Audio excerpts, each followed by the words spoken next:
अच्युतं केशवं रामनारायणं कृष्णदामोदरं वासुदेवं हरिं श्रीधरं माधवं गोपिकावल्लभं जानकीनायकं रामचन्द्रं भजे अच्युतं केशवं सत्यभामाधवं माधवं श्रीधरं राधिका राधितं इन्दिरामन्दिरं चेतसा सुन्दरं देवकी नन्दनं नन्दजं सन्ददे महेश्वासो महीधर्ता श्रीनिवासस्सतां गतिः अनिरुद्धसुरानन्दः गोविन्दो गोविदामपतिः मरेजस्तमनोहंसः सुपर्णो भुजगोत्तमः हिरण्यनाभस्तुतभाः पद्मनाभप्रजापतिः. உயர்ந்ததான பகவானுடைய திருநாமங்கள்ல 33வது ஸ்லோகம் ஸ்ரீனிவாசா எனக்கூடியதான நாமாவை பார்க்கிறோம். நாமாக்கள் எல்லாமும் பிரசித்தமா இருந்த போதிலும் சில நாமாக்கள் எல்லோருடைய மனசையும் கவரும்படி சீக்கிர பலப்பிரதமாகவும் லௌகிக பலன்களை கொடுக்கக்கூடியதாகவும் அமைந்திருக்கு. மேல ஹம்சஹான்னு ஒரு நாமாவை சொல்ல போறேன். அது வேதாந்தபரமா அஹம்சஹா, நானே பிரம்மம் அப்படின்னு சொல்லக்கூடியதான நாமாக்கள். அந்த நாமாக்கள்னா சித்த சுத்தியாயே வேதாந்த விசாரம் பண்ணி ஆத்ம தத்துவத்தை அறிந்து அதற்கு பிறகு அதனுடைய ஸ்வரூபத்தை அனுபவத்துக்கு வரக்கூடியதான நாமாக்கள். ஆனா இன்னைக்கு நம்ம பார்க்கக்கூடியதான ஸ்ரீனிவாசா எனக்கூடியதான நாமமானது சத்திய பலப்பிரதம், அப்படி மிக உயர்ந்ததான நாமம். ஸ்ரீனிவாசா அப்படின்னு சொன்னா அநேக உருவங்கள்ல வெங்கடேச பெருமாள் அப்படின்னு எல்லோருக்கும் தெரியுது. ஸ்ரீனிவாசம்னு வச்சிருக்கோம். ஸ்ரீனிவாசா அம்பாள் எப்பவும் விடாமல் அவருடைய மார்பிலேயே இருப்பதனால் ஸ்ரீ அம்பாளுக்கு நிவாசமாக மகாலட்சுமி தாமாய தாயாருக்கு இருப்பிடமா இருக்கிறவர். உலகத்துல சகல பிராணிகளும் விரும்புவது காசு. காசுங்கிறது அம்பாளுடைய ஒரு சுரூபத்துல ஒரு அம்சம் தான். அஷ்டைஸ்வரியங்கள்னு சொல்றது. அஷ்டைஸ்வரியங்கள்ல ஒரு ஐஸ்வர்யம் தான் பணம்ங்கிறது. மீதி 8 ஐஸ்வர்யங்களை மறந்துவிட்டா ஜனங்கள். பவர், அதிகாரம், சக்தி, படிப்பு, உதாரத்தன்மை, புத்திர பௌத்திராதி சமிருத்தி, இவைகள்லாம் இருந்தா தான் ஸ்ரீன்னு பேர். ஆனாலும் லோகத்துல ஸ்ரீ அப்படின்னு சொன்னா காசுங்கிற அபிப்பிராயத்துல இருக்கு. இப்ப அதையும் கொடுக்கிறார், எல்லாவற்றையும் கொடுக்கிறவர், மோட்ச லட்சுமியையும் கொடுக்கிறவர் அவர். ஆயால் அவருக்கு ஸ்ரீனிவாசன் என்று பெயர். அவரை சொல்லும் பொழுது ஸ்ரீய காந்தாய கல்யாண நிலையே நிலையேந்தினாம் அப்படின்னு. ஸ்ரீய காந்தாய மகாலட்சுமி தாயாருக்கு ரொம்ப வேண்டியவராகவும் அவளுக்கு பிடித்தவராகவும், கல்யாண நிதையே காந்தாய உலகத்தில் இருக்கிற சகல பிராணிகளுக்கும் மனதை கவரக்கூடியவராகவும், கல்யாண நிதையே கல்யாணங்கள் நன்மைகள் வாழ்க்கையில ஏற்படக்கூடியதான எல்லா நன்மைகளுக்கும் அவைகளுக்கு இருப்பிடமா இருக்கிறவர்.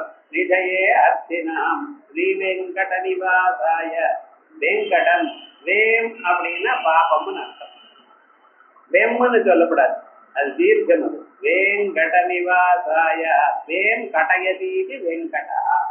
நினைத்த மாத்திரத்தினால் எல்லா பாபங்களையும் போக்குபவர். ஸ்ரீ வெங்கட நிவாசாய ஸ்ரீனிவாசாய மங்களம் அப்படின்னு ஸ்ரீனிவாச பெருமானுக்கு மங்களம் உண்டாகட்டும். அவருக்கு மங்களம் வந்தா நமக்கு என்ன சார்னு கேட்கக்கூடாது. அவருக்கு மங்களத்தை தாங்கள் நினைத்தீடையானா உங்காத்துல எல்லா மங்களமும் வரும். ஏன்னா ஜீவேஸ்வர பாவமானது பிம்ப பிரதிபிம்ப பாவமா. அந்த பிம்பமா இருக்கிறவர் பரமேஸ்வரன், பிரதிபிம்பமாக இருக்கக்கூடியது ஜீவன். இப்ப பிரதிபிம்பத்துல ஒண்ணும் நீங்க பண்றது இல்ல. கண்ணாடிக்கு முன்னால நீங்க நிக்கிறேன், நீங்க நின்னதுமே உங்களுடைய ஒரு பிரதிபிம்பம் ரிஃப்ளெக்ஷன் கண்ணாடியில காணப்படுகிறது. நன்னதான் இருக்கு. முகத்துக்கு குங்குமம் வச்சுக்கணும், அழகப்படுத்திக்கணும், மையிட்டுக்கணும்னு சொன்னா கண்ணாடி பார்த்துட்டு தானே பண்றேன். கண்ணாடி பார்த்தல கண்ணாடிக்குள்ள இருக்கிற பிரதிபிம்பத்துல பண்றடா உங்க முகத்துல பண்ணிக்கிறடா. உங்க முகத்துல சரியான கண்ணாடியை பார்த்து அந்த குங்குமம் மட்டும் மையிட்டு பண்ணினீடையானால் அந்த கண்ணாடிக்குள்ள இருக்கிற பிரதிபிம்பத்துக்கும் அது வரும் இல்லையா? அதே போல இந்த ஜீவனானவன் யாரு அப்படின்னா பிரதிபிம்பம். எதனுடைய ஒரு பிரதிபிம்பம் அப்படின்னு பார்த்தேன்னா அந்த ஈஸ்வரனுடைய பிரதிபிம்பம். ஈஸ்வர பிரதிபிம்பமாக இருக்கக்கூடியதான அந்த ஜீவனுக்கு இத்தனையும் ஏற்படணும் என்று சொன்னோமேயானால் அப்பொழுது எப்படி ஏற்படணும்? அந்த ஜீவனானவன் ஈஸ்வரனுடைய பிரதிபிம்பமா இருக்கிறதுனால நாம் ஈஸ்வரனுக்கு பண்ணினோமேயானால் அத்தனையும் ஜீவனுக்கு தானா வந்து சேரும். ஆயால் பிரதிபிம்பத்துக்கு எல்லாம் வரணுமேயானால் பிம்பத்துக்கு எல்லாம் பண்ணணும்.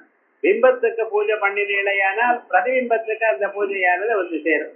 அதே போல பிம்பத்துக்கு நீங்க அர்ச்சனை பண்ணி ஸ்தோத்திரம் பண்ணி எல்லாம் பண்ணினீழையானால் பிரதிபிம்பத்துக்கு தானா வரும். ஆகையால் ஜீவன் வாழ்க்கையில முன்னேறணுமையானால் அவன் என்ன பண்ணணும்? ஈஸ்வரனை வணங்கணும். ஈஸ்வரனுக்கு அர்ச்சனம், பூஜை, நாமபாராயணம் இவைகள்லாம் பண்ணிக்கொண்டே இருந்தானேயான ஜீவனுக்கு அவைகள் ஆட்டோமேட்டிக்கா வந்து சேரும். இதைத்தான் சொல்றதுக்காக நாம் ஈஸ்வரனை பகவான தியானம் பண்ணணும் அப்படின்னு சாஸ்திரங்கள் சொல்றது. அதான் சப்தசில சுவாமாஸ்ரிதாக்கியாஸ்ரயம் பிரயாந்தி. சுவாமாஸ்ரிதாக உங்களை ஆசிரியத்தவாளுக்கு ஆசிரியதாம் பிரயாந்தி, அவ 1000 பேருக்கு ஆசிரியமா இருப்பாள் அப்படின்னு சொல்றது.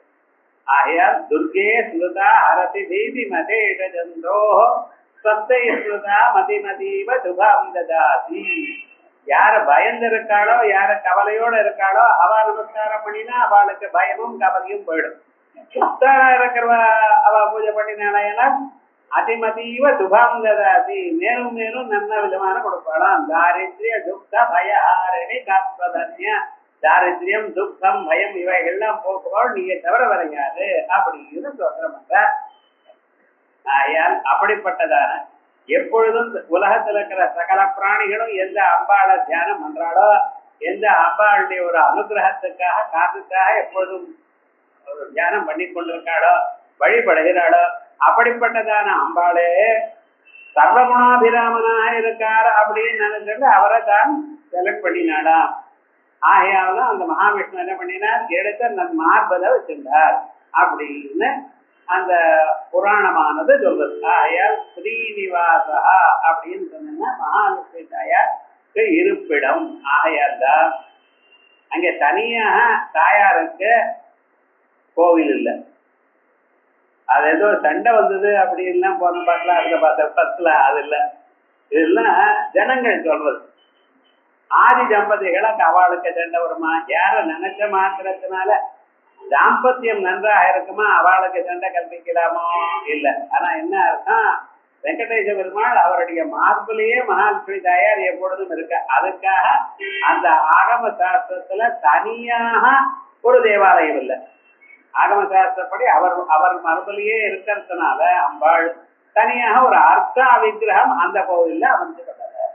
ஆனா அம்பாளை மட்டும் தனியாக வழிபடுறவாளுக்கு எங்க இருக்கு? அதுக்கு தனியாக திருத்தானூர்னு ஒரு ஊர் இருக்கு. அந்த ஊர்ல இவைகள்லாம் இருக்கு. இது அங்க விசேஷமாக சொல்லும் பொழுது மகாவிஷ்ணுவானவர் இவர் விசேஷமாக படத்துல பார்க்கடல்ல இருக்கும் பொழுது ருகு மகர்ஷி அங்க வந்தார். ருகு மகர்ஷி என்ன பண்ணினா வேகமா மகாவிஷ்ணுக்கு கோபம் வருதான்னு பார்க்கணுங்கிறதுக்காக எட்டி வந்துட்டார். அப்பொழுது மகாவிஷ்ணு என்ன பண்ணினார்? இவர் கபட நாடக சூத்திரதாரி. யாருடைய மனசுல என்னென்ன இருக்கோ அவை எல்லாம் முன்னாலேயே அறிந்தவர். அப்படின்னு அறிந்தவர். ஓஹோ, இவர் நம்மளை டெஸ்ட் பண்றதுக்காக வரான்னு நினைச்சிட்டு அவர் எட்டி உதைக்கிற வரைக்கும் சும்மா இருந்தார். எட்டி வச்சுமே எழுந்துட்டு அவருடைய காலை பிடிச்சாராம். காலை பிடிச்சி பாவம் உங்க காலுக்கு வலிச்சிருக்குமே இப்படி வந்துல அப்படின்னு சொல்லி அவர் காலில் இருக்கக்கூடியதான தபத்தினால வந்ததான உயர்ந்ததான ஒரு கண்ணை எடுத்துக்கிட்டார். ஆனாலும் மகாலட்சுமி தாயாருக்கு கொஞ்சம் மனசுக்கு வருத்தம். அதனால அந்த இடத்துல இருந்து போயிட்டா. ஏன்னா மார்பிள் எட்டி விழுத்தா மார்பிள் தானே இருக்கா. ஆகையால் அந்த இடத்துல இருந்து தபஸ் பண்ண போயிட்டா. தபஸ் பண்ண கூடியதான இடம் திருக்கானூருங்கிற இடத்துல விசேஷமாக ஒரு குளம். அந்த குளத்துக்குள்ள ஒரு தாமரைக்குள்ள தான் உட்கார்ந்து சில வருஷங்கள் தபஸ் பண்ணி கொண்டே இருக்கான். ஏன்னா இப்படிப்பட்டதான ஒரு கஷ்டம் வரப்படாதுன்னு வாழ்க்கையில தன்னுடைய ஆத்துக்காரர் ஒருத்தர் உதச்சாருன்னா தனக்குன்னா அது ஒரு கவலை. ஆகையால் என்ன பண்ணினா என்ன ஸ்திரீகள் எல்லோருமே ஆத்துக்காரர் சௌக்கியமா இருக்கு, தான் எப்படி போனாலும் பரவாயில்ல, அவர் சௌக்கியமா இருக்கணும்னு நினைக்கிறவாளாம். ஆகையால் என்ன பண்ணினா இதுக்குள்ள தபஸ் பண்ண தொடங்கினாள். எத்தனை நாள் தபஸ் பண்ண? சில வருஷங்கள் தபஸ் பண்ணின. அந்த தபஸ் அப்படியே இருந்துட்டே இருக்கு. அது என்ன, அந்த தாமரையை எப்படி தபஸ் பண்ணியிருக்கான்னா எந்த இடத்துல அந்த கோபுரத்தினுடைய நிழல் வந்து விழுமோ அந்த இடத்துல இருக்கிற தாமரைய. ஆனா அந்த இடத்துக்கு மேல சூரியன் வரமாட்டார், அந்த தாமரை மலரவே மலராது. அந்த தாமரை கொண்டே தான் இருந்துட்டு இருக்கான், யாருக்கும் தெரியல. இப்படி இருக்கிற காலத்துல ஒரு நாளைக்கு என்னாச்சு, குருவானவர் இதே சந்தர்ப்பத்துல இந்திரனுடைய பட்டணத்துக்கு வரும் பொழுது அதுக்கு வரும் பொழுது குருவை மதிக்கல. அவர் குருவை வந்து ஆச்சாரியனை பார்த்ததுமே எழுந்து நமஸ்காரம் பண்ணணும்னு சாஸ்திரங்கள் சொல்றது. இவர் ஏதோ தனமதமோ அவர் ஏதோ காரியத்தில் இருந்திருக்காரோ குருவை மதிக்கல. குருவானவர் கோபிச்சுட்டாரு. அவரும் கோபிச்சுட்டாருன்னா சாதாரண மனுஷன் ஆயிடுவார். பூர்ணோஹி நாம குரு பவதி. அவருக்கு அவமானம் நடந்தாலும் அவர் பார்த்தார், சரி நல்ல புத்தி வரட்டும் அப்படின்னு நினைச்சார். ஆனா அவமானம் நடந்ததுல தான் இருக்கக்கூடாது. ஏன் என்ன பண்ணிட்டார், தபஸ் பண்றதுக்காக போயிட்டார். அவர் எங்கே பண்ணினா அவரும் இதே இடத்துக்கு, அதெல்லாம் அவர் ஆக்சிடென்டலா போயிருக்குது. அவரும் ஒரு மூலையில உட்கார்ந்து தபஸ் பண்ணணும், 4 பேருக்கு தெரியப்படாதுங்கிறதுக்காக இங்க வந்து தபஸ் பண்ண தொடங்கினார். என்னாச்சு, இங்க தபஸ் பண்ணி கொண்டே இருக்கா. 2 பேரும் வெவ்வேறு தாமரைகளை ஒரே இடத்துல தபஸ் பண்ணிட்டு இருக்கா. இப்படி இருக்கும் பொழுது சில வருஷங்கள் ஆயிடுது. இந்திரன் குரு இல்லேன்னு ரொம்ப கவலைப்படுறான். இந்திரனுக்கு தெரியாது தான் இப்படி பண்ணினேங்கிற விவகாரமே அவருக்கு தெரியாது, தான் குருவை அவமதித்தேனுங்கிற விவகாரமும் தெரியல. எங்கோ போயிருக்கார் அப்படின்னு நினைச்சார் அவர். இப்படி ஆகும் பொழுது தேவதைகள்லாம் போய் இது போல ஆயிடுது, தேவதைகளுக்கு நமக்கு ஒரு அபகாரம் வந்துருமே, ராட்சசால் இருந்தா ரொம்ப சிரமப்படுவேன் நாம, குரு இருக்கணுமே போம் அப்படின்னு நினைச்சிட்டு தேவதைகள் போகும் பொழுது மகாவிஷ்ணு போய் தியானம் பண்ணும் பொழுது நல்ல காலம் பிறக்குன்னு சொல்லி அனுப்பிட்டாரு. சில சமயத்துல அப்படி ஆயிடும். இதோ பண்றேன்னு பண்ணலாமோ இல்லையாவா, இல்ல நல்ல காலம் பிறக்கும் அப்படின்ட்டு. இந்த இந்திரன் என்ன பண்ணினா இவன் பாட்டுக்கு பவனி வந்துட்டே இருக்கா ஒரு நாளைக்கு. அப்ப தூர்வாசர் அம்பாளை பூஜை பண்ணி அந்த பூஜை பண்ணி இருந்த அந்த குங்குமத்தை எடுத்துட்டு இவர் வந்து பரமேஸ்வரன் இந்திரனுக்கு கொடுக்கணும் அப்படிங்கிற ஒரு எண்ணத்துல போறார். அந்த விசேஷமாக அந்த யானைக்கு மேல அம்பாரியில அவர் பாட்டுக்கு இந்திரன் வந்துட்டே இருக்க. இவர் கொண்டு போய் அவருக்கு கொடுத்தார். அந்த இந்திரன் என்னன்னா இவருக்கு எந்த சமயத்துல என்ன பண்ணணும்னு தெரியல. இப்ப நான் அலங்காரம் பண்ணிட்டு அழகா வந்துட்டு இருக்கேன், இந்த குங்குமம் வச்சுட்டேன்னா முகத்துல சரியா வராது, போட்டோல சரியா விழாது, அதை எடுத்து என்ன பண்ணினா யானையினுடைய கண்டஸ்தலத்துல வச்சுட்டார். வச்சதுமே சாதாரணமா ஏதோ பிரசாதம் வேணா கண்ணுக்கு வந்துட்டு வைக்கிறது சகஜம், இட்டுக்கணும். ஆனா அந்த இதுல வச்ச இவருக்கு கோபம் வந்துருது. தூர்வாசனோ இல்லையா, என்னடா பண்றது, கோபம் வந்துருது. நான் கொடுத்ததான ஐஸ்வர்யத்தையும் கொடுக்கக்கூடியதான ஒரு பிரசாதத்தை, உனக்கு ஐஸ்வர்யம் எப்பொழுதும் நினைச்சு நிற்கணுங்கிற ஒரு பிரசாதத்தை அவமதித்து யானை தலையில வச்சா, ஆனால் எல்லா ஐஸ்வர்யமும் யானைக்கு வரட்டும், உனக்கு போகட்டும். நம்ப முடியாது சார் இந்த அந்தனர்களை. வமந்து தேஜோபவா பார்க்கறதுக்கு சாதாரணமா இருப்பா, கோபம் வந்துருச்சுன்னா எதையாவது கக்கிவிடுவா, நெருப்பை கக்கிவிடுவா. என்ன பண்றது, போனதே தெரியலையே எப்படி ஆயிடுச்சு. அப்புறம் இந்திர வந்து காலில் விழுந்து வைக்கிற, அதெல்லாம் சரியா விடும், கொஞ்ச நாள் அப்படித்தான் கட்ட பண்ணுட்டார் அவர். என்ன பண்றது, துர்வாசராச்சு ஒண்ணும் பண்ண முடியாது. அவர் சொன்னாரோ இல்லையோ அடுத்த 2 நாள்ல ராட்சசாலாம் வந்தார். அதை உதச்சா இந்திரனுக்கு பதவி போயிடுது. எல்லா தேவதைகளும் ரோட்ல சுத்த ஆரம்பிச்சா மனுஷர்கள் மாதிரி. மறுபடியும் மகாவிஷ்ணுகிட்ட போறார். மகாவிஷ்ணு போகும் பொழுது மகாவிஷ்ணு சொன்ன, வாழ்க்கையில கஷ்டம் வரும் பொழுது ஆச்சாரியன்னு நினைக்கணும். அந்த ஆச்சாரியனுடைய அனுகிரகம் இருந்தா, நினைப்பு இருந்தா எல்லாமும் சரியா போயிடும். குருவை தேடி கண்டுபிடிக்கணுங்கிறார். எங்க தேடுறது, ஏதோ ஒரு அட்ரஸ் இருந்தா அதுல சொல்லி இருந்தா, தபசுக்கு போயிட்டார், எங்கே போறது, பின்கோடு இருக்கா, செல்போன் இருக்கா, ஒண்ணும் தெரியாது, ஒரு நம்பரும் தெரியாது, ரொம்ப சிரமப்பட்டா ஊருலாம் தேடிட்டே வர. எல்லா தேவதைகளுக்கும் இப்பொழுது ஒரு அவசியம் வந்தது. அப்பொழுது என்ன பண்ணின, எல்லாரும் சொல்லும் பொழுது இந்த சூரிய பகவானும் ஒவ்வொரு ஊரா போய் போய் தேடிட்டே இருக்க. ஆனா எப்பொழுது சூரிய பகவான் இந்த திருத்தானூருங்கிற இடத்துக்கு வந்தாரோ அப்பொழுது ஆட்டோமேட்டிக்கா என்ன ஆயிடுதுன்னு 2 தாமரையும் மலர்ந்தது. இது வரைக்கும் இவ எப்படி ஒரு இடத்த தேர்ந்தெடுத்திருக்கா அப்படின்னு சொன்னா, எந்த இடத்தில் இருந்தால் சூரியனுடைய ஒளியோ வராதோ அந்த இடத்துல அந்த குளத்துல இருந்துட்டு இருக்க. யாரும் இந்த தாமரையை பார்க்கவும் இல்லை.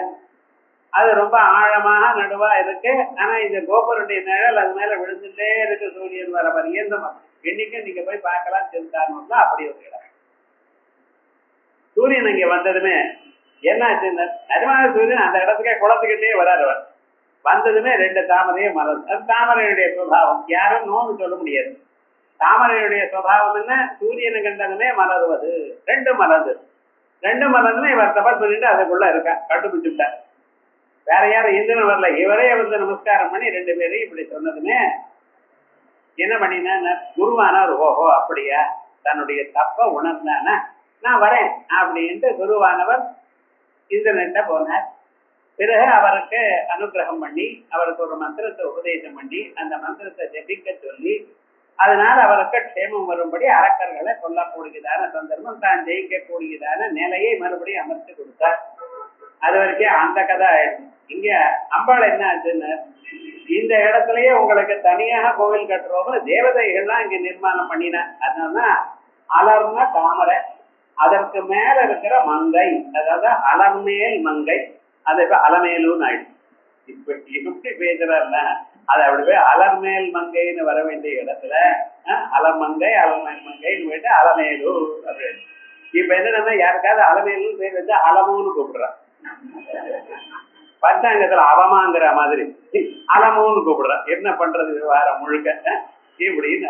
ஆனா அதனுடைய தத்துவம் அந்த ஸ்ரீனிவாச தத்துவம். ஆகையால் மகாவிஷ்ணு நடத்திலேயே எப்பொழுதும் இருக்கிறவள் விஷ்ணு ரேகா அனபாயினி. அவர் ராமனாக அவதாரம் பண்ணும் பொழுது சீதையாக அவதாரம் பண்ணினா அம்பாள். கிருஷ்ணனாக கிருஷ்ண ஜன்மே கிருஷ்ணனாக இருக்கும் பொழுது ருக்மணியாக அவதாரம் பண்ணினா. என்னமா இருந்தாலும் சரி உங்களை விடுறது இல்லைன்னு சர்வதா சர்வகாலம் மகாவிஷ்ணு சாஸ்திரமா இருப்பார். உங்க ஆத்துல மகாலட்சுமி எப்பொழுதும் அனுகிரகம் பண்ணிக்கொண்டே இருக்கணுமே. ஏன்னா நீங்க விஷ்ணு சஹஸ்ரநாமத்தை படிக்கணும்.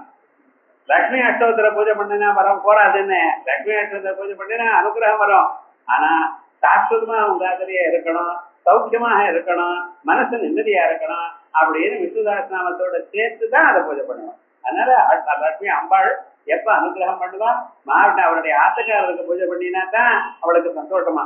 ஆகையால் ஸ்ரீனிவாச சர்வதா எப்பொழுதும் அனபாயியா இருக்கக்கூடியவர்ங்கிற நாம இங்க விசேஷமாக சொல்லியிருக்க. எஸ்ய வட்சசி அனபாயினி, யாருடைய மார்புல விடாமலேயே ஸ்ரீர்வசதி மகாலட்சுமி தாயார் அங்கே இருந்திருக்க வாசம் பண்ணுகிறாளோ, ஆகையால் அவருக்கு ஸ்ரீனிவாசன் என்று பெயர். அந்த ஸ்ரீனிவாசங்கிற நாம அவனுடைய ரகசியத்தை பார்த்தோம். அதோட மட்டும் இல்ல, அம்பாளை பூஜை பண்றவாளுக்கு அனுகிரகம் தானா வருமா. ஸ்ரீ நிவாசா, எங்க ஸ்ரீ இருக்காளோ அங்கே அவரும் இருப்பார். இதற்கு முன்னால் என்ன, அம்பாள் இருக்கணுமே ஆனால் மகாவிஷ்ணுவை பூஜை பண்ணணும்னு சொன்னேன். எங்க ஸ்ரீ இருக்காளோ, எங்க அம்பாளை பூஜை பண்றேடா. ஏன்னா அம்பாளுடைய நாமா என்ன தெரியுமோ, ஸ்ரீங்கிறது அம்பாளுடைய நாமா. அதனாலதான் ஸ்ரீ வித்யாங்கிறது. ஸ்ரீ வித்யான வேற என்னமோ நினைக்கப்படாது, வேதாந்தம். ஆத்ம வித்யா மகாவித்யா ஸ்ரீ வித்யா காம சேவிதா. இந்த ஜீவ பிரம்மைக்கிட்ட சொல்லக்கூடியதான வேதாந்தத்துக்கு தான் ஸ்ரீ வித்யன்னு பேர். இது எல்லோருக்கும் ஆத்ம வித்தியானது கிடைக்காது. அது பல பிறவைகள்ல புண்ணியம் பண்ணியிருந்தா தான் கிடைக்கும். சமேதம் வேதானவச்சனேன பிராமணா விதிஷந்தி யஜ்ஞேன தானேன தபசா அநாசகேன. பல பிறவைகள்ல யஜ்ஞம் யாகங்கள் வேதாத்தியனங்கள் வேதோக்த கர்மாக்கள் இவைகளை பண்ணினவாளுக்குத்தான் சித்த சுத்தி ஏற்படும். சித்த சுத்தி ஏற்படுமே தவிர சித்தத்துல ஏகாக்கிரதை வராது. ஒண்ணு நினைக்க மாட்டான், இது அதையும் அதையும் குறைஞ்ச தாவரா போல, கலையில இருந்து கலை தாவரா போல இவருடைய மனசு இங்கேயும் அங்கேயும் போடிக்கொண்டே இருக்கும். ஒரு 10 நிமிஷம் கண்ணை முன்னில் மூடிட்டு பகவானுக்கு முன்னால உட்கார்ந்து இருக்கா. அப்பதான் ஸ்டவ்ல பால வச்சனா, கதை ஓடி இருக்கா, கரண்ட் ஆஃப் பண்ணினு, இப்படி எல்லா ஞாபகமும் வரும். அது பண்ணி பார்த்தினவாளுக்கு தான் தெரியும். நம்ம மனசு சுத்தமா இருக்குன்னு நம்ம நினைப்போம். ஆனா நீங்க தியானம் பண்ணும் பொழுதுதான் மனசு எவ்வளவு வேகமா தாவறதுன்னு நமக்கு தெரியும். ஆகையால் அப்படி அது தாவாம இருக்கணும், அது ஒரு இடத்துல நிக்கணும் என்பதற்காகத்தான் அம்பாளுடைய உபாசனை. ஆகையால் தஹராக அதரூபிணி, இந்த தஹர விஜயை தான் சாந்தோக்கிய பரிசத்துல 8வது அத்தியாயத்துல அத ஏதம் பிரம்மபுரம் தஹரோஸ்மின்னந்தராகாசா அப்படின்னு ஆரம்பிச்சு அதுக்குள்ள ததன் வேஷ்டவ்யா தத்மா விஜிக்யாசிதவ்யா அப்படின்னு 8 குணங்களோட தஹர விஜயை சொல்லியிருக்கு. அப்படிப்பட்டதான அந்த அர்த்த விஜயானது அறிவதற்கு உங்க மனசை ஏகாக்கிரமாக பண்ணுவதற்காகத்தான் உபாசனை. ஏகாக்கிரமாக ஆயிடுதையானால் எல்லா க்ஷேமமும் உங்களுக்கு ஏற்படும். அப்படி எந்த இடத்துல ஸ்ரீ சர்வதா சர்வகாலமும் இருக்காளோ அந்த அவருக்கு ஸ்ரீனிவாசன் பேர். எப்பொழுதும் அந்த ஸ்ரீயானது இருக்கிற இடத்துல தான் சேர்ந்து இருக்கிறதுனால அவருக்கு ஸ்ரீனிவாசன் பேர். ஆகையால் அம்பாளை பூஜை பண்ற இடத்துல மகாவிஷ்ணு பெருமாளும் எப்பொழுதும் இருந்து கொண்டே இருப்பார். அதனாலையும் ஸ்ரீனிவாசன் பேர். அதற்கு பிறகு நீங்க உங்க சக்திக்கு தகுந்த மாதிரி பக்தியோட பூஜை பண்ணினீங்களேயானால் அவர் எல்லாவற்றையும் உங்களுக்கு கொடுப்பார். அபார கருணாமூர்த்தி அவர்.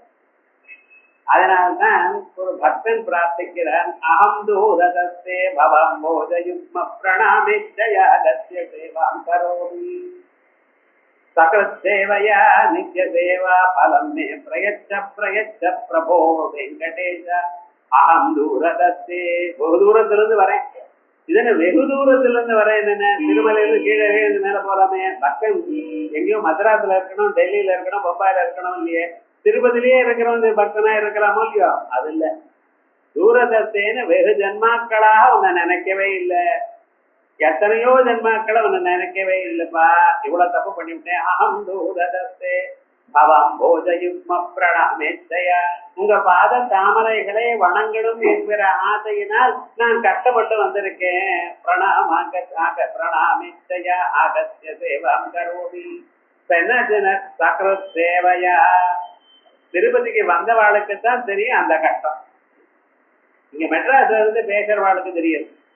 அங்க போய் நின்ன பிறகு ஒவ்வொருத்தரும் தள்ளுறான், இதோ ஆகும் இதோ ஆகுங்கிறான். போய் பார்த்தா தெரியும்னு. 1 மணி நேரமாவது மினிமம் லைன்ல நிக்கணும். நான் கல்யாண கட்ட சேவை பண்ணியிருக்கேன் சார். அங்கே பண்ணினாலும் அங்கே லைன்ல போயிடும். அது என்ன சுவாமி? அந்த சுவாமியினுடைய வைபவம். இங்க மட்டும் இல்ல, வைகுண்ட லோகத்திலையும் இப்படித்தான். வைகுண்ட யோ மிருத்யதே ஹஸ்தகிரஹீதமஸ்மய ஸ்ரீயேதரைரங்க விமிருத்யமானய. மகாலட்சுமி தாயாரும் ஏகாந்த சேவை எனக்கு கிடைக்காதான்னு தங்க தாம்பாளத்துல தாமரை பூ வச்சுட்டு காத்துட்டு இருக்கலாம். எதுக்கு? அவர் பாதத்துல வச்சு நமஸ்காரம் பண்ணணுங்கிற அபிப்பிராயத்துல. இன்னும் ஏகாந்த சேவை கிடைக்கல, நாரதன் தூங்குறோம் இருந்துட்டு இருக்காரு. இன்னும் ஏன்? அது மாதிரி அந்த தெய்வத்தினுடைய ஒரு சுவாவம் அப்படி. அது வசதி தாழ்த்தின்னு சொல்லப்படாது. ஒவ்வொரு தெய்வத்துக்கும் ஒரு சுவாவம். அம்பாளை கருணா கட்டாட்சம் எங்க இருந்தா அப்படி பார்த்தா போதும். திருதா தியாகியா தரதடித்த நீரோத்பலங்க தரியாந்தம் தீனம் நபய கிருபயா மாமபிஷிவே அனீநாயம் தன்யோ பவதி நட்டதே ஹரிரியதா வனேவா ஹரண்யேவா சமகர இருபாதோ இமகர. எங்க இருந்தாலும் சந்திரனுடைய ஒளி நிலா வில வராது. அம்பாளுடைய கடைக்கன் பார்வை எல்லாரிடத்தையும் விழும். ஆனா மாவட்டத்துல நீங்க தேடி போகணும். நானும் ரொம்ப கஷ்டப்பட்டு வந்திருக்கேன்பா. ஒரு தடவை உன்னை சேவை பண்றதுக்குள்ள போரும் ஆயிடுது எனக்கு. சக்கர சேவையா. ஆனா என்ன வரம் கேட்டுக்கிறேன் தெரியுமா? எனக்கு காசு வேணும், புகழ் வேணும், அது வேணும், இது வேணும்னு கேட்கல. நீ எல்லாம் உன்னை பார்த்தாலே கிடைச்சி போயிடும். அதிகமா பார்க்க முடியாதுன்னு என்ன ஜரகண்டியும் தள்ளி விடுவான். ரொம்ப நேரம் அங்கே இருந்ததுன்னா அதிக சேவைகள் உங்களால் தாங்க முடியாதுன்னு. அதனால விவகாரம் சக்கர சேவையா நித்திய சேவா பலம். தினந்தோறும் காலமே சாயங்காலம் உன்னை சேவை பண்ணின என்ன பலமோ அந்த பலத்தை மட்டும் கொடுத்துரு. என்னட்டு நான் வந்தேன்னு எதிர்பார்க்காதேங்கிற. இது எதற்காக இப்படி சொல்றார் அப்படின்னு சொன்னா, அந்த ஒரு தடவை நீங்க பக்தியோட பண்ணினால அத்தனை பலமும் கிடைக்கிறதுங்கிற அர்த்தம் வேற ஒரு தடவை. ஆகையால் அந்த ஸ்ரீங்கிற ஒரு பதத்துக்கு அவ்வளவு அர்த்தம். ஸ்ரீ வித்யான்னு சொல்லிட்டு இருக்கேன். அது அதனுடைய பலம் இப்படி. பக்தியோட நீங்க பண்ணினீனால் 100 மடங்கான பலம் உங்களுக்கு கிடைக்கும். அதனால பகவானுடைய நாம ஸ்ரீனிவாசா. யஸ்ய வட்டசி அனபாயினி ஸ்ரீர்வசதி சஹ ஸ்ரீனிவாசா. அத நாம அதுக்கு சதாம் கதி. சதாம் வைதிகானாம் சாதுனாம் புருஷார்த்த சாதன ஹேது சதாம் கதி. நல்லோருக்கு ஒரு கதியாக அடைக்கலமாக இருக்கிறவர் நல்லவாயா இருக்கார். லோகத்துல சத்சங்கம் வேணும்னு சொல்றார். சத்சங்கத்வே நிசங்கத்வம், நிசங்கத்வே நிர்மோகத்துவம், நிர்மோகத்வே நிச்சலதத்துவம், நிச்சலதத்வே ஜீவன் முக்தி. இதுதான் வழி. முதல்ல ஒரு மனுஷன் என்ன பண்ணணும்? சத்சங்கம், சாதுக்களோட சங்கத்தை வச்சுக்கணும், நல்லோர்களோட சேரணும். சாதாரண மனுஷங்களோட சேர்ந்தா அவ மணிக்கணக்காக பேசிட்டே இருப்பான். அந்த பேச்சுக்கு ஊர்வம்புக்கு ஒரு முடிவே இல்லாமல் பேசினதையே பேசி உங்காத்துல இன்னைக்கு என்ன சமையல் இதுல இருந்து ஆரம்பிக்கும். டெய்லி இதுதானே பண்றோம், எத்தனை நாளா சாப்பிட்டுருக்கோம், எத்தனை நாளா அதையே தானே மறுபடியும் மறுபடியும் பேசுறது. என்ன மார்க்கெட்டுக்கு போய் என்ன வாங்கினேன், என்ன விலை, அது எப்படி, இதை பத்தி மணிக்கணக்காக பேசிக்கொண்டே இருக்கிறது. இது விருத்தா காலத்தை அனாவசியமாக பொழுது போகிறது. நமக்கு இருக்கிற பொழுதே ஒரு லிமிட்டடுன்னு ஞாபகம் வச்சுக்கணும். மனுஷனுடைய வாழ்க்கை பழைய நாள்ல தசரதன் மாதிரி 60,000 வருஷம் இல்ல, ராமன் இருந்த மாதிரி 11,000 வருஷம் இல்லை. உங்களுக்கு என்ன 100 வருஷம், அவ்வளவுதான். அந்த 100 வருஷத்துல முதல் ஒரு 10 வருஷம் பால்யத்திலேயே போயிடுது. அதுக்கப்புறம் யவனத்துல ஒரு 20 வருஷம் போயிடுது. கொஞ்சமாக வாழ்க்கையில அடிபடுறது ஒரு 30வது வருஷத்துல. அப்ப உடம்புல சக்தி இருக்கிறதுனால அதெல்லாம் அது நேச்சுரலாக நினைச்சுட்டோம். 40-50 வருஷம் வந்த பிறகுதான் இவனுக்கு உடம்புல ஓஹோ அங்கங்கலிதம் பலிதம் முண்டம் தடனவீனம் ஜாதம் துண்டம். உடம்பெல்லாம் சொன்ன வச்சு கேட்க மாட்டேங்கிறது, கை வலிக்கிறது, கால் வலிக்கிறது, ஒவ்வொரு பல்லா கீழே வருது, விழாத போனாலும் வலிக்கிறது. என்ன பண்றது பாருங்க. இப்பதான் இவனுக்கு ஓஹோ நம்ம ஏதாவது நல்ல வழி தேடணும் அப்படின்னு நினைக்கிறான். தேடணும்னு நினைச்சாலும் அப்பொழுது ஒன்றும் கிடைக்க மாட்டேங்கிறது விவகாரம். ஏன்னா அப்பதான் ரெஸ்பான்சிபிலிட்டி ஜாஸ்தி. ஒரு மனுஷனுக்கு 40 to 60 இருக்கு பார்த்தீங்களா, அதான் ரெஸ்பான்சிபிலிட்டி. 60 ஆயிடுதுன்னா பொண்ணு கல்யாணம் ஆயிடுது, பையனுக்கு எல்லாம் உத்தியோகத்துக்கு வந்துட்டா எல்லாம் ஆயிடுது. அதுக்கப்புறம் என்னென்ன இவன் யூஸ்லெஸ் ஆயிடுது. அப்படி போயிடுறது வாழ்க்கை. அந்த வாழ்க்கையும் குறுகினதாக ஒரு 100 வருஷம் தான் இருக்கு. அதை வேஸ்ட் பண்ணக்கூடாது. அது தெரியல மனுஷருக்கு. அவ மணிக்கணக்காக டெலிபோன் பேசுறது, மணிக்கணக்காக ஒரு பக்கம் பேசுறது, இப்படியே பொழுதுபோக்கிட்டே இருக்க. அது போகப்படாது. ஆகையால் இவளுக்கு சத்சங்கம் ரொம்ப முக்கியம். சத்துக்கள் பேச மாட்டார். அவளுடைய சுபாவம் என்ன அப்படின்னா, கேட்டதுக்கு நீங்க ஒரு வாரத்தை கேட்கலன்னா அரை வாரத்தை பதில் சொல்லு. அப்படியா, அவ்வளவுதான். அதுக்கு மேல அதிகமாக மணிக்கணக்காக பேசவே மாட்டான். ஏன்? அவ சர்வதாசனம் பகவன் நாமாவும் உச்சரணம் பண்ணிட்டே இருப்பான். உள்ளூர பகவன் நாமா போயிட்டே இருக்கும். அந்த மந்திர ஆவர்த்தி போயிட்டே இருக்கும். ஆகையால் அதிகமாக பேசுறது இல்லை. அப்படி அவ இருக்கிறதுனால அவளோட சேர்ந்தோமையானால் நமக்கு முதல்ல என்ன ஆகும்? பேச்சு குறையும். அந்யா பாதோ விமுஞ்சதா அமிர்தஸ்ய ஏஷ சேது. மோட்சத்துக்கு முதல் படிக்கட்டு என்னன்னா வீடு வந்து பேசாம நிறுத்தது. நான் சொல்லல, உபனிஷத் சொல்ற. எது வேணுமோ அதுதான் பேசணும், அதிகமாக பேசக்கூடாது. இப்படி சத்சங்கத்துவம் பேசணுமையானால் நிசங்கம் வரும். யாரோடைய சேராம இருக்கணும் எனக்குடையதான மனப்பான்மை வரும். 10 பேர் சேர்ந்து அங்கே போய் நம்ம வந்து கதை என்ன வேணும்னு கவனிக்கிறது, இது போயிடும். சில பேர் உங்க கல்யாணம் வந்ததுன்னா அவளை ரவுண்டா அங்கே பாட்டு பாடிட்டே இருப்பான். அந்த மாதிரி அதையும் கேட்க மாட்டான். இவன் ரவுண்டா சேர ஒருத்தர் வச்சுட்டு என்னமோ கதை பேசிட்டே இருப்பான். பாடுறவாளுக்கு என்ன இன்ட்ரெஸ்ட் சொல்லுது பாக்குறான். அவனுக்கு தெரியும். ஏன்னா இதுக்காகத்தானே வந்தேன் நான். இந்நேரம் செல்போன்ல பேசிட்டு போறாதோ, தனியா நேரா பேசணும். அவளுடைய ரியாக்ஷன் கவனிக்கணும். இப்படியே பேசணும். அது இல்லாமல் நம்ம தனியாக ஒரு இடத்துல இருக்கோங்கிற எண்ணம் வருமா? சத்சங்கத்தினுடைய பலம். நிசங்கத்வே நிர்மோகத்துவம், மோகம் போயிடும். நிர்மோகத்வே நிச்சல தத்துவம், தத்துவமானது நன்றாக புரியும். ஆத்ம தத்துவமானது நன்றாக புரியும். ஆத்ம தத்துவம் புரிஞ்சா ஜீவன் முக்தி. இது வழியாக சொல்லியிருக்க. அப்படி அந்த சத்துக்களை நாம அறியணுமே. ஆனால் நமக்கு தெரியாது அல்லவா, யாரு சத்து யாரு சத்து இல்லேன்னு நமக்கு எப்படி தெரியும்? சதாம் கதி. இவர்தான்ப்பா, இவரை பூஜை பண்ணினடையானால், பகவானுடைய பாதபத்மங்கள்ல 2 துளசியை பொட்டிடையானால், ஒரு நமஸ்காரம் பண்ணினடையானால் உங்க வாழ்க்கையில இன்னார் நல்லவர்னு காமிப்பாராம். அப்படி வைதிகானாம், வேதத்துல சொல்லி இருக்கக்கூடியதான கர்மாக்களை பண்றவர்களுக்கும், சாதுனாம் நல்லவர்களுக்கும், நல்லவர்கள்னா நல்ல கேரக்டர் இருக்கிறவா, பொய் சொல்லாமல், யாரையும் வையாமல், மற்றவர்களுக்கு தீங்கு செய்யாமல் யார் வாழ்ந்து கொண்டிருக்காளோ அவளுக்கெல்லாம் சாதுக்கள்னு பேர். சாதுனாம் புருஷார்த்த சாதன ஹேது. அவளுடைய புருஷார்த்தம், புருஷார்த்தம் என்ன? தர்மம், அர்த்தம், காமம், மோட்சம். இதனாலதான் புருஷார்த்தங்கள். அவ புண்ணியம் வர்றதுக்கு வழியும் இவர் கொடுக்கிறாராம். புண்ணியம் நமக்கு வறுமையானால் நம்ம மனசானது சுத்தமானது, சாதுக்களுடைய சங்கமானது ஏற்படுறது, அதனால மோட்சத்தை அடையலாம். அதே போலயே அர்த்தமும் காமமும் வறுமையானால், பணம் வறுமையானால் அந்த பணத்தை 4 பேருக்கு விநியோகம் பண்றோம். விநியோகம் பண்றதுனால மனுஷனுக்கு என்ன ஆறுது? சேமம் ஏற்படுது. ந பிரஜை ந கர்மனா ந பிரஜையா ந தனேன தியாகேன ஐகேன அமிர்தத்வமானதோ. பணத்தினாலேயோ கர்மாவனாலேயோ குழந்தைகள்னாலேயோ ஒரு மனுஷன் நிச்சயமாக மோட்சத்தை அடைய மாட்டான். ஆனால் தியாகேன ஐகேன நம்மகிட்ட இருக்கிறத தியாகம் பண்றதுனால்தான் ஒரு மனுஷன் ரொம்ப க்ஷேமத்தை அடைவான். ஏன் தியாகமானது ரொம்ப விசேஷம். அப்படிப்பட்டதான பலமும் இந்த பகவானுடைய அனுகிரகத்தினால கிடைக்குமாகிய புருஷார்த்த சாதன ஹேது. அதனால்தான் அவருக்கு சதாம் கதி, நல்லோருக்கு அடைக்கலமாக இருக்கிறவர், அவருக்கு க்ஷேமத்தை கொடுக்கிறவர் ஆகியால் ஸ்ரீனிவாசம் கதி. பிறகு அனிருத்தா, பகவான் எந்த அவதாரத்திலையும் யுத்தத்துல தோத்து போல. எல்லா ராமகிருஷ்ணாதி அவதாரங்கள் எதுவா இருக்கட்டும், எந்த அவதாரத்திலையும் பகவான் தோத்து போனாருங்கிற ஒரு கதையே கிடையாது. ஏன்? அவருடைய சக்தி அப்படிப்பட்டது. அச்சிந்தியமான அபூர்வமான, யாராலையும் ஜெயிக்க முடியாதான ஒரு சக்தி உடையவர். இந்த சக்தி உடையவராக நாம் நினைச்சோமையானால் நமக்கும் அந்த திறமை வரும். அதற்காகத்தான் அவரை அப்படி பூஜை பண்றது. யாரை யதா யதா உபாசதே ததைவ பலம் பவதி. எப்படி தாங்கள் வழிபடுகிறீர்களோ அந்த குணங்கள் உங்கள்கிட்ட வருது. அதுதான் உபாசனா ரகசியம். இதுதான் தத்கிரதும் நியாயம்னு பேரு.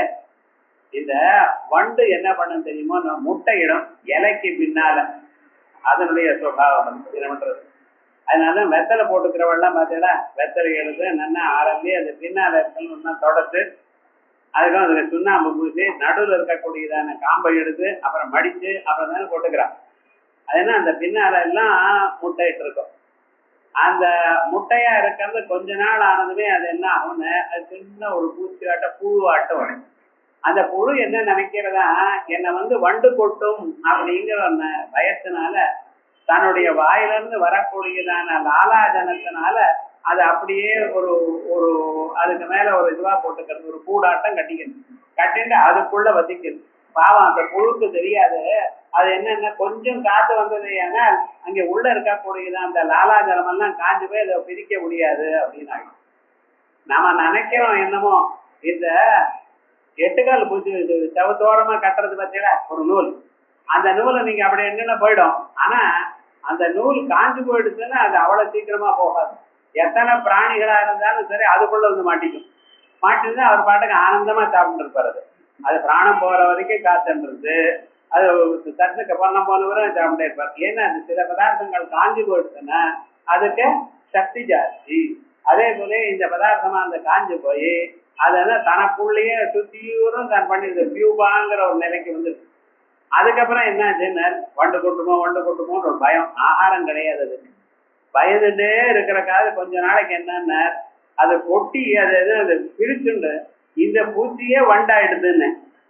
அதான் பிரமர கீட்ட நியாயம். கீட்டம்னா புழு, அது வண்டை நினைச்சு அதை தானே பிரமரமா ஆயிடுதான்.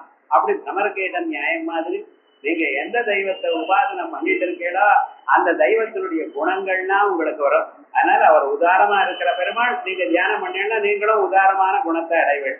அவர் நிம்மதியா இருக்கிறார்னு தியானம் பண்ணீங்கன்னா உங்க மனசும் நிம்மதியா இருக்கும். அப்படிப்பட்டதான ஒரு ஸ்வரூபம்.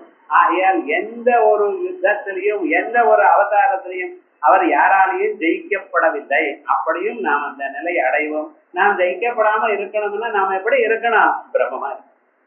ஆகையால் அவர் தியானம் பண்ணீங்கன்னா ஜீவ பிரம்ம ஐக்கிய ஞானம் முக்தியானது கிடைக்கும். கேனாபி பிராதுர்பாவேடு, எப்படிப்பட்டதான நிலைகளிலும் அவதாரங்களில், பிராதுர்பாவங்கள்னா பிறவிகளில், அவருடைய பிறவிக்கு அவதாரம்னு பேரு. ஆகையால் எந்த அவதாரம், ராம அவதாரமோ கிருஷ்ணாவதாரமோ ஹிரண்யாட்ச அவதாரமோ அப்படி மற்ற அவதாரங்கள்லயோ எப்பொழுதும் வராகதான் ஹிரண்யாட்சனை கொண்டார். அதே போலயே ஹிரண்யகசிபு கொல்றதுக்கு நிருசிம்மரா வந்தார். எந்த அவதாரத்திலையும் அவர் யுத்தத்துல இன்னொருத்தரால் தோக்கப்பட்டார் என்கிறது கிடையாது. அப்படி ஆகையால் அதனால அவருக்கு அனிருத்தன்னு பேர். அதோட மட்டுமல்ல, பிரத்யும்னுடைய பையனுக்கும் அனிருத்தம்னு பேரு. அவனும் இதே மாதிரி தான். ஏன்னா பகவானுடைய ஒரு சக்தி. அவ பஞ்ச வியூகங்கள்னு சொல்ற. அந்த வியூகங்களாக ஏற்பட்டது மகாவிஷ்ணுவாகவும் பிரத்யும்னாகவும் அனிருத்தாகவும் இப்படி இருக்கக்கூடியதான ஒரு சுரூபமா இருக்குன்னு அந்த வைஷ்ணவ சம்பிரதாயத்துல அவள் விசேஷமாக இதை சொல்லி கொடுக்க பாஞ்சராத்திர ஆகமம்னு பேர். 5 ராத்திரிகள்ல சொன்னதுனால இதுக்கு பாஞ்சராத்திர ஆகமம்னு பேர். இப்பவும் கோவில்ல போனேன்னா 5 பாத்திரங்கள் அங்க வச்சிருப்பா. அந்த 5 பாத்திரத்துல ஒவ்வொரு பாத்திரம் இருக்கிற தீர்த்தத்தை, நடு பாத்திரம் இருக்கிற தீர்த்தத்தை விட்டு அந்த தீர்த்தத்தை எடுத்து உங்களை கொடுப்பா. அந்த துளசியோட சேர்ந்து அந்த தீர்த்தத்தை நாம உட்கொண்டோமே ஏன்னா உடம்புல இருக்கிற சகல வியாதியும் போயிடும், மனசுல இருக்கிற கவலைகள் எல்லாம் போகும் அப்படின்னு விசேஷமாக பாஞ்சராத்திர ஆகமத்துல சொல்லியிருக்கேன்.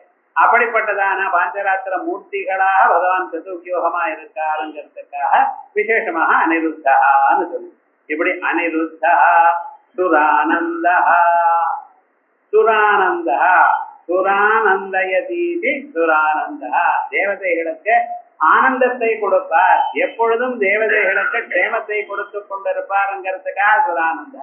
அப்ப மனுஷர்களுக்கு க்ஷேமத்தை கொடுக்க மாட்டாரா சார்? மனுஷியான்னு யார் நினைச்சிருக்கிறோ தேவதைகள்னு நல்ல எண்ணங்கள் இருக்கிறவாளுக்கு தான் மனுஷியான்னு தேவதைகள். பூமியில இருக்கிற தேவதைகள்லாம் நீங்கள்லாம் எப்பொழுது எண்ணம் நன்றாக இருக்குமே. பூமிக்கு பாரம் என்ன அப்படின்னு கேட்டீங்கன்னா மனுஷியானால பாரம் இல்லை. ஏன்னா இந்த சகல பிராணிகளையும் உண்டு பண்ணினது பூமாதா தானே. பூமாதா கொடுத்ததான அன்னத்தினால தானே ஏற்பட்டோம் நாமெல்லாம்.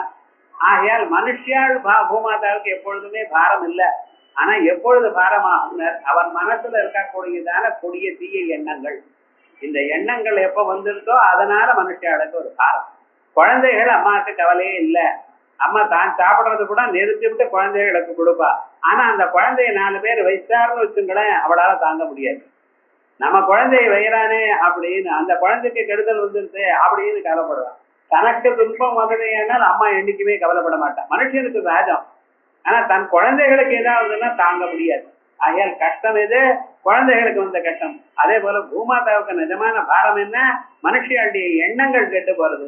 அப்ப கெட்டு போகுமே ஆனால் அப்பொழுது பகவானே அவதாரம் பண்ணி எதா எதா ஹி தர்மஸ்ய க்லானிர்பவதி பாரத அபியுத்தானமதர்மஸ்ய ததா ஆத்மானம் சுஜாமியம் அப்படின்னு தான் உருவத்தை எடுத்துக்கொண்டு இப்படி கொடிய எண்ணம் இருக்கக்கூடியதான அவளை தீய எண்ணங்களை எல்லாம் போக்குவதற்காக அவர் அவதாரத்தை எடுக்கிறார்னு சாஸ்திரங்கள் சொல்றது.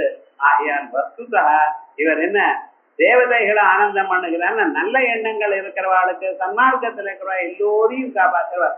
அவன் தேவன்னு ஒரு தேவ ஜாதிக்கு சேர்ந்தவர்கள்ல மனுஷாளா இருக்கட்டும் அல்லது பஸ்வாதிகளா இருக்கட்டும் எண்ணங்கள் தான் முக்கியம். ஒரு கஜேந்திரன் கூப்பிட்டார், ஆதி மூலமேன்னு கூப்பிட்டார், ஓடி வச்சாரோ இல்லையோ வைகுண்ட லோகத்துல இருந்து. அப்ப என்ன எண்ணங்களை பார்க்கிறவர், அதான் வேற ஒன்றும் காட்டுறது மற்ற பதார்த்தங்கள்ல ஒன்னும் கவனிக்காதவர். அவர் என்ன பண்ணினாரா அர்த்தாமீதியா தமேவ விகிரம் அர்த்தாமீதியா வித்யாமீதியா தமேவ விகிரம் பத்னீபூதோ மன்மதா. நான் உன்னை அடிக்கிறேன் எனக்கூடியதான எண்ணத்துல புஷ்பத்தை போட்டானா மன்மதன். என்னடா ஆச்சுன்னர்? எரிஞ்சு போயிட்டாங்க. அர்த்தாமீதியா தமேவ குசுமம் விகிரன்னு உங்களை பூஜை பண்றேன் என்ற அதே புஷ்பங்களை தான் போட்டான். ஆனா என்ன ஜனோ முச்சதே அவன் மோட்சத்தை அடைகிறான். அடிக்கிறேன் எனக்கூடியதான எண்ணத்துல புஷ்பத்தை போட்டான் மன்மதன், எரிஞ்சு விட்டான். இத்தியாபியந்தர விருத்தி மாத்திர ரசிகா. ஆயால் பகவான் என்ன அவர் நீங்க எதை கொடுக்கிறேன் எதை படைக்கிறேன் என்கிறத பார்க்கல, உங்க மனசுல இருக்கக்கூடியதான எண்ணங்களை தான் இங்க வைக்கிறார். இத்தியாபியந்தர விருத்தி மாத்திர ரசிகா. யாரோ தத்வாமி மம தெய்வதம், அவர் தான் என்னோட தெய்வம். நாம்னா அப்படி நாம்னாயதே மற்ற தெய்வங்கள பேரோட கூட கூப்பிடலன்ட்டு. ஏன்னா அவ்வளவு கருணை மனசுல நமக்கு. ஏன்னா எல்லோராலையும் எல்லாம் கொடுக்க முடியுமா? நிறைய புஷ்பங்கள் பழங்கள் இவை எல்லாம் எல்லோராலையும் கொடுக்க முடியுமா? இருக்கிறவா கொடுக்குறா, இல்லாதவா என்ன பண்ணுவா? பகவான் உங்கள்கிட்ட எதையும் எதிர்பார்க்கல இருக்காமே. பத்திரம் புஷ்பம் பலம் சோக்கியம் யோமே பக்தியா பிரயத்ததி. வெறும் இலை தவனம் மருவம் துளசி எல்லாம் அங்கேயே இருக்கிறது வாங்கி போட்டா வரும். அதே போல புஷ்பங்கள் கூட இந்த புஷ்பம் ஒவ்வொரு புஷ்பம் போட்டா போறோம்னு பகவான் இதுதான் வேணும் அதுதான் வேணும்னு கேட்கவே இல்லையே உங்களை. எருக்கம் புஷ்பம், உம்மத்தம் புஷ்பம், தும்ப புஷ்பம், அது பார்த்தீங்கன்னா தும்ப புஷ்பம் யாராவது தலையில வச்சுப்பாடா அது போடுங்க போடுங்க. இலை இப்ப இளம் போட்டாலே பகவானுக்கு அவ்வளவு இஷ்டமா. ஆனா புஷ்பம் வைக்கிறவா பார்த்தீங்களா, அவளுக்கு என்ன தெரிகிறதுன்னு எல்லாமே தாழம்பூ இருக்கு, வெறும் இலை தான் முள்ளு முள்ளா இருக்குன்னு. நான் இன்னைக்கு வரலட்சுமி விரதம் வரப்போறது, ஒரு தாழம்பூ 200 ரூபாய்மா. என்ன அவளுக்கு தெரியும், இத புஷ்பத்தை பூஜை பண்ணினா அம்பாளுக்கு ரொம்ப இஷ்டம், அது அவனுக்கு தெரியும். உங்களுக்கு என்னடா ஐயோ வேலைங்கிறது அதெல்லாம் இதெல்லாம் கேட்கவே இல்லை. அம்பாள் என்ன பண்ணிட்டு இருக்கா, எது இருக்கோ அதனால பூஜை பண்ணணும். இல்ல மனசுனால தங்க புஷ்பத்தை பூஜை பண்ணிடணும் நினைக்கிற, தங்கத்தினால புஷ்பம் பண்ணி அது சந்தனத்துல துவச்சு அம்பாள் பாதத்துல விட்டேன்னு போட்டேன்னு ஒரு பூஜை பண்ணினா போல தியானம் பண்ணுங்கிற யாரு வேண்டாம். அம்பாள் இது வேணும் அது வேணும், உலகம் முழுக்க அவளால் சிருஷ்டிக்கப்பட்டதான பதார்த்தத்தை இருக்கும் பொழுது இது வேணும் சொல்லணும்னு இல்லை. எது பக்தியோட எது பண்ணாலும் உங்க சக்திக்கு தகுந்த மாதிரி வழிநிலையினால் அமிதமான பலத்தை கொடுத்தாள். ஆகையால் அப்படிப்பட்டதான ஸ்வரூபம் சுரானந்த. நல்ல எண்ணங்களோட பகவான பூஜை பண்ணினா போதும், அவளுக்கு ஆனந்தத்தை கொடுக்கிறார். கோவிந்தா. அடுத்த நாமம், இந்த நாமம் அப்பப்ப வந்துட்டே இருக்கும், மறுபடியும் அப்பப்ப நம்ம பார்க்கணும். கோவிந்தா நட்டாம் வைதரணிம் பூர்வம் அவிந்தஸ்ய குஹாகதாம் கோவிந்த இது தேனாஹம் தைவி தைவி தேவைர் வாக்பிரபிட்டுதா. நட்டாம் வைதரணிம் பூர்வம், ஒரு காலத்துல பிரம்மதேவர் உலகங்களை எல்லாம் படைத்தார், பூமியை சிருஷ்டி பண்ணினார். இந்த பூமியை சிருஷ்டி பண்ண ஹிரண்யாட்சன் ஒரு அரக்கன் வந்தார். இந்த பூமியை என்ன பண்ணினார், ஒரு பாயம் அடிக்கிற போல மடித்து பாதாள லோகத்துக்கு எடுத்துட்டு போயிட்டான். தேவதைகள்லாம் வந்து பிரம்மதேவரை கேட்கிறார், ஏன்னா ரொம்ப நாளா நமக்கு வந்து சேரவே இல்லையே, எது யஜ்ஞ பாகம்லாம் ஒன்றும் சேரலையே, என்னாச்சு அப்படின்னு கேட்கிறார். மாசம் நம்ம பேங்க்ல கிரெடிட் ஆகணும் உங்களை அமௌண்ட்டுக்கு, 2 மாசமா கிரெடிட் ஆகலன்னு என்ன பண்ணுவேன், ஓடி போய் கேட்கிறேடா, அதான் விவகாரம். போய் கேட்டிருக்கா தேவதை, என்ன வரலையே காசு வரலையே காசு, எங்களுக்கு எங்கே பாகம் வரலையே. பிரம்மதேவர் கண்ணால பாக்குறார், தியானத்துல பார்த்தா பூமியே காணும். தான் படைச்சதான முழு பூமி காணும்னா எப்படி இருக்கும் பாருங்க. ஓடி போயிட்டார், என்னடா இது போல எதிர்பார்க்கலையே மகாவிஷ்ணுட்டார். கவலைப்படாதேன்னு அந்த பிரம்மதேவருடைய மூக்குல இருந்து ஒரு தும்மல் வந்து, அந்த தும்மல்ல இருந்து ஒரு பெரிய ஒரு பன்னி வந்து, சின்ன பன்னி. அது என்ன ஆச்சுன்னா, அது மறுபடியும் பூமியில ஜலத்துக்குள்ள விழும் பொழுது பெரிய யானை சைது காட்டான் உள்ள தவேலு கீழே பிடிச்சது. அந்த ஜலத்துல பிடிச்சதுமே என்னாச்சு, அந்த இரண்யாட்கள் எங்கிருந்து இவ்வளவு சத்தம் வந்துதோ வர அவரோட யுத்தம் பண்ணி ஆதிவதாகனாருந்து யுத்தம் பண்ணி அவரை கொண்டு நிறுத்தார். இப்படி காணாத போன பூமியை நட்டாவை தரிந்து தரணி பூர்வம், தரணின பூமி, நட்டாவை தரணி பூர்வம், ஒரு காலத்துல காணாத போன பூமியை அவிந்தஸ்ய குஹாகதாம். குஹான்னா இங்க ரசாதலம்னு அர்த்தம். ரசாதலத்துல இருக்கக்கூடியதான அதை அடைந்தார், மறுபடியும் கொண்டு வந்தார். கோவிந்த இதே நாகம், கோன்னா பூமின்னு அர்த்தம். காம் பிருத்திவியும் அவிந்தது, இது கோவிந்தா. இங்க கோசத்துக்கு பிருத்திவின்னு அர்த்தம். அதனால கோவிந்த இதே நாகம் தேவயிர் வாக்பிரபிட்டுதா. தேவயிர் வாக்பை வேதம் சொல்றது இல்லை. இப்படி எனக்கு கோவிந்தன் என பேரானது வேதமானது எனக்கு சொல்லி இருக்கு அப்படின்னு மோட்ச தர்ம வதனாத் கோவிந்தா. கோவிந்தாங்கிறதுக்கு என்ன ஒரு அர்த்தம், இப்ப பார்த்தா அவர் வராகாவதாரமா இருந்து பூமியை மறுபடியும் மீட்டு கொண்டு வந்தவர், அதனால அவருக்கு கோவிந்தன் பேர். அகம் கிலேந்திரோ தேவானாம் ஸ்வங்கவாமிந்திர தாங்கதா கோவிந்த இது லோகாத்வாம் தோஷ்யந்தி புவி சாஸ்வதம். இந்த இடத்துல கோவிந்தன்கிற நாமாவுக்கு இங்க என்ன அர்த்தம்னு, கோவிந்தன்கிற பேருக்கு கிருஷ்ணன் அர்த்தம். கிருஷ்ணன் என்ன பண்ணினா, கோவர்தன மலையை தூக்கினார். எதற்காக, இந்திரன் விட்ட மழையினால அங்க இருக்கக்கூடியதான ஜனங்களுக்கெல்லாம் ரொம்ப கவலை வரும் பொழுது, அவ விடாத மழை 7 நாள் வரும் பொழுது அவளை ரொம்ப சமப்பட்ட. அப்பொழுது அவளை கொடை மாதிரி கோவர்தன பர்வதத்தை தூக்கி அவளை காப்பாத்தினார். இந்திரன் பார்த்தாரா, இவ்வளவு மழை பெஞ்சாலும் ஒரு மனுஷன்னு கூட ஒரு கேஷுவாலிட்டி இல்லையே. தினந்தோறும் பேப்பர்ல பார்த்துமே 4 பேர் போயிட்டா, 40 பேர் போயிட்டா, 120 பேர் போயிட்டா, நம்ம ஊர்ல ஒருத்தர் போனது. இப்படியே இருக்க விவகாரம் முழுக்க. நம்ம இவ்வளவு மழை வேணும் சொல்லணும்னு பண்ணிட்டு இருக்கோம், ஒத்தரும் போகலையே, என்னையா விடணும். இந்திரனே நினைச்சது சில சமயத்துல ஆகாதுன்னு, தெய்வானுகூலம் இல்லை. அப்புறம் வேற வழி இல்லைன்னு மழையை நிறுத்தி விட்டார். கிருஷ்ண பரமாத்மா எல்லாரையும் அவ ஆத்துக்கு போனார். அவ சாமானோட அவ ஆத்துக்கு போயிட்டார். போன பிறகு இந்திரனும் காமதேனும் மற்றவர்கள்லாம் வந்து பகவானுக்கு நமஸ்காரம் பண்ணி, அதற்கு பிறகு அந்த இந்திரன் என்ன பண்ணினாரா, அகங்கிலேந்திரோ தேவானாம், நான் தேவதைகளுக்கு இந்திரனா இருக்கேன். ஸ்வம் கவாமிந்திர தாங்கதா, தாங்களோ பசுமாட்டுகளை காப்பாத்துறவாளா நாங்க இருக்கேன், ஜீவர்களை காப்பாத்துறவாளா நீங்க இருக்கேன். ஆகையால் கோவிந்த லோகாஸ்வம் தோஷ்யந்தி புவி சாஸ்வதம், ஆகையால் இந்தியிலிருந்து உங்களுக்கு கோவிந்தன் எனக்கூடியதான பெயர் இருக்கும். எல்லோரும் உங்களை கோவிந்தா கோவிந்தான்னு பூஜை பண்ணுவா அப்படின்னு அனுகிரகம் பண்ணி அந்த காமதேவனுடைய ஒரு ஸ்ரீலத்தினால அவருக்கு கோவிந்த பட்டாபிஷேகம் செய்யப்பட்டது என்ற பாகவதாதி கிரந்தங்கள் ஹரிவம்சம் தான் சொல்றதுங்கிறதுக்காக கோவிந்தன்னா பகவான் கிருஷ்ணனுடைய அவதாரம் என்ற 2வது அர்த்தம் சொன்னோம். கௌரேஷா துயதோ வாணி தாம் விந்தயதே பவான் தாம் ச விந்தயதே பவான் கோவிந்தஸ்து ததோ தேவா முனிபிக்கத்யதே பவான் அப்படின்னு ஹரிவம்சத்திலே இன்னொரு இடத்துல கௌஹோ ஏஷா துயதோ வாணி, வாணின்னு வேதம்னு அர்த்தம், வேத சப்தங்கள், சப்தத்துக்கு வாணின்னு பேரு. இந்த வேத சப்தங்கள்ல கௌஹோங்கிற பேர்னால சொல்லப்படுறது. தாம் ச விந்தயதே பவான், யார் தங்களை பூஜை பண்றாளோ உங்களை நினைக்கிறாளோ அவளுக்கு இந்த வேத சப்தங்களும் வேதார்த்தங்களும் புரியும்படி பண்றேன். பகவத் அனுகிரகம் இருந்தா தான் வேதங்களுடைய அர்த்தம் புரியும். அது காதால விழணுமையானால் நமக்கு புண்ணியம் இருக்கணும். கொஞ்சம் புண்ணியம் இருந்தா தான் வேத சப்தம் காதுல கேட்கும். அதை காதுல விழுந்த பிறகுதான் அதுக்கப்புறம் அமிதமான புண்ணியம் வரும். அதுல கொஞ்சம் பேசிக்கா இருக்கணும் சுவாமி, இல்லைன்னா ஆரம்பிக்கிறது ஆரம்பமே இல்லைன்னா இப்படி அப்படி பகவானுடைய அனுகிரகம் இருந்தால் தான் நமக்கு கிடைக்கும் என்கிறதுனால கௌரேஷா துயதோ வாணி தாம் ச விந்தயதே பவான், அதை அடையும்படி பண்றேன். எல்லா மனுஷியாளுக்கும் வேத சப்தங்கள் காதுல ஒலிக்கும்படி பண்றேன். அந்த காதுல ஒலிக்கும்படி பண்ணிருக்கிற அத பக்தி ஸ்ரத்தையோட யாரு கேட்கிறானோ அவனுக்கு புண்ணியம் வந்து கொஞ்ச நாள் ஆனப்புறம் அதனுடைய அர்த்தம் என்னன்னு தெரிஞ்சுக்கக்கூடியதான வாய்ப்பு அவனுக்கு தருகிறாங்க. அந்த அர்த்தத்தை புரிந்து கொண்டு அவன் சேமத்தை அடைகிறான். ஆகையால் உங்களுக்கு வேதத்தை விந்தயதே, அதை தாங்கள் அறியும்படி பண்ணுகிறீர்கள்.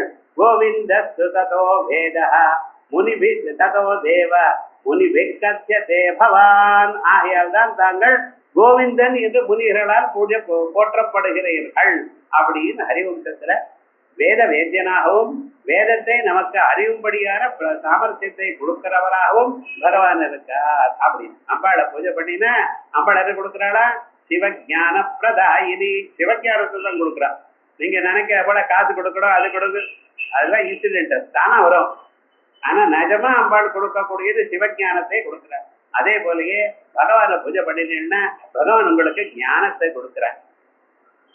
எந்த ஞானம் வந்த பிறகு மறுபிறவி இருக்காதோ, மறுபடியும் இந்த பிறந்த நானா விதமான தொல்லைகளை அனுபவிக்க வேண்டியதில்லையோ அப்படிப்பட்டதான உயர்ந்ததான ஒரு தத்துவத்தை கொடுக்கறதுனா பகவானுக்கு என்ன பேரு, கோவிந்தஹா என்று பெயர். இப்ப கோவிந்த சப்தத்துக்கு 3 விதமா அர்த்தம் பண்ணியிருக்க. அதனால 3ம் கோவிந்தா கோவிந்தா கோவிந்தான்னு சொல்ற பாருங்க. இந்த கோவிந்த சப்தம் மட்டும் 3 தரம் சொல்றது வழக்கம். ஸ்ரீ கோவிந்த கோவிந்த கோவிந்தா அப்படின்னு. அது என்ன சார் ஒரு தரம் சொன்னா போருமாங்க போறாதான, ஒவ்வொன்றுக்கும் ஒவ்வொரு அர்த்தமா. அது ஆச்சாரியால் விதமாக தர்மசாஸ்திரத்துல அப்பப்ப சொல்லக்கூடியதான சில பதார்த்தங்களுக்கு தான் இப்படி அர்த்தங்கள் இருக்குன்னு எடுத்து ரகசியமான அர்த்தங்கள் இந்த விஷ்ணு சஹஸ்ரநாமத்துல விசேஷமாக சொல்லியிருக்க. ஆகையால் கோவிந்த நாமமாவது ரொம்ப விசேஷம். அப்படி இருக்கிற நாமாவை ஜனங்கள் எப்படி பரீட்சை எப்படி எழுதுறேன் கோவிந்தான்னு எந்த அளவுக்கு போயிடுது பார்த்தீங்களா லோகத்துல. எது ரொம்ப வசதியோ எதை நினைச்ச மாத்திரத்தினால சகல க்ஷேமும் வருமோ அத ஜனங்களை என்னென்ன அது பரிகாசமா பண்ண சொல்லுகிட்டார். அதை கொஞ்சம் கவனிக்கணும். கோவிந்த சப்தத்துக்கு அவ்வளவு அர்த்தம் உண்டு.